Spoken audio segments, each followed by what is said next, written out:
সামান্য সাম্মানিকে কাজ করেও প্রাপ্য সম্মানটুকু পান না জেলার অঙ্গনওয়াড়ি কর্মীরা। নানা নাচ্ছিলায় প্রায় সবসময় ঊর্ধ্বতন আধিকারিকদের দ্বারা শোষিত হন তারা। আর এর বিরুদ্ধে আওয়াজ তুললে বেআইনি বদলির কোপে পড়তে হয় তাদের।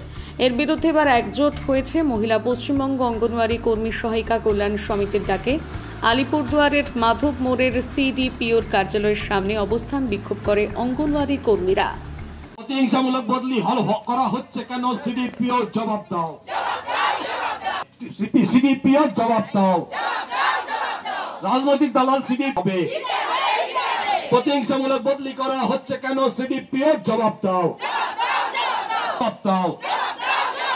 ডালের বস্তা ডাল কম থাকছে কেন? সিডিপিও জবাব দাও। অবিলম্বে প্রতিহিংসামূলক বদলি বন্ধ করতে হবে, অবিলম্বে করতে হবে। সমস্যা রয়েছে আপনাকে এরকম, আপনার বিরুদ্ধে কি চক্রান্ত? আমি যেহেতু পশ্চিমবঙ্গ অঙ্গনওয়াড়ি কর্মী সহায়িকা কল্যাণ সমিতির জেলা সভানেত্রী, তাই আমার উপর চাপ আর কি, যেহেতু আমাদের আইনের অধিকারের লড়াইগুলো আমরা করছি এবং নানানভাবে শোনা যায় আর কি, আমাকে বিভিন্ন জায়গায় মিটিং আমরা আমাদের আইসিডিএস কর্মীদেরকে নিয়ে মিটিং করছি।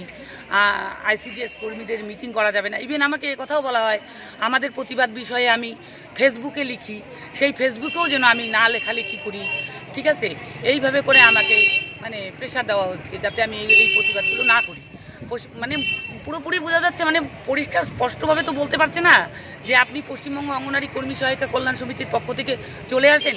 কিন্তু আমি যেদিন থেকে পশ্চিমবঙ্গ অঙ্গনওয়াড়ি কর্মী সহায়িকা কল্যাণ সমিতির জেলা সভানেত্রী হিসাবে আমরা একত্রিত হয়েছি এবং আমাদের অঞ্জন দাদা যে আগ মুহূর্তে বলে গেলেন যে সমস্ত দাবি দাবা নিয়ে আমরা বারংবার সিডিপিওর সাথে বসছি, ডিপিওর সাথে বসছি, রাজ্য নেতৃত্বদের কাছে বসছি, কেন্দ্রীয় নেতৃত্বদের কাছে আমরা যাচ্ছি। সেই ব্যাপারেই মনে হয় আমরা যেটা বুঝতে পারছি, সেই ব্যাপারেই এদের কোনো বাধা বা কোনো নিষেধের জন্য পার্টিকুলারলি আমাকেই আক্রমণ করা হচ্ছে। যে আমাকে যদি বদলি করে দেখানো যায় তাহলে আমাদের জেলা থেকে আমাকে যদি সরিয়ে দেওয়া যায় তাহলে মেয়েরা হয়তো ভয় পাবে।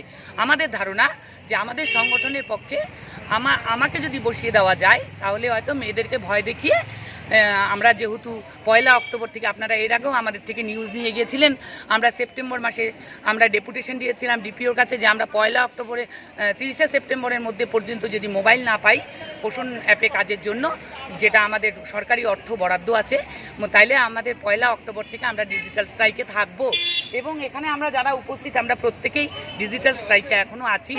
সেই ডিজিটাল স্ট্রাইককে ভঙ্গ করার জন্যই মনে হচ্ছে আমার পিছনে উদ্দেশ্য প্রণোদিতভাবে লেগেছে। এই হলো বক্তব্য। অফিস কারা?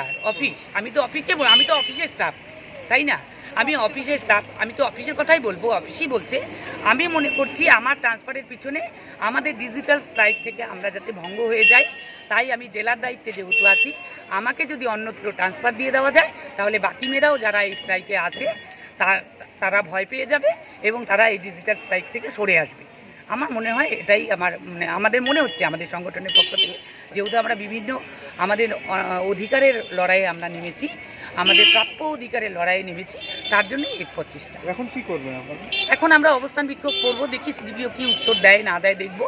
দেখার পরে পরবর্তী সংগঠন যেভাবে বলবে আমরা সেভাবেই পরবর্তী পদক্ষেপ নেব। আপনার নাম, পরিচয়? আমার নাম ঝুম্পা চৌধুরী, আমি পশ্চিমবঙ্গ অঙ্গনওয়াড়ি কর্মী সহায়িকা কল্যাণ সমিতি আলিপুরদুয়ারের জেলার দায়িত্বে আছি, জেলা সভানেত্রী।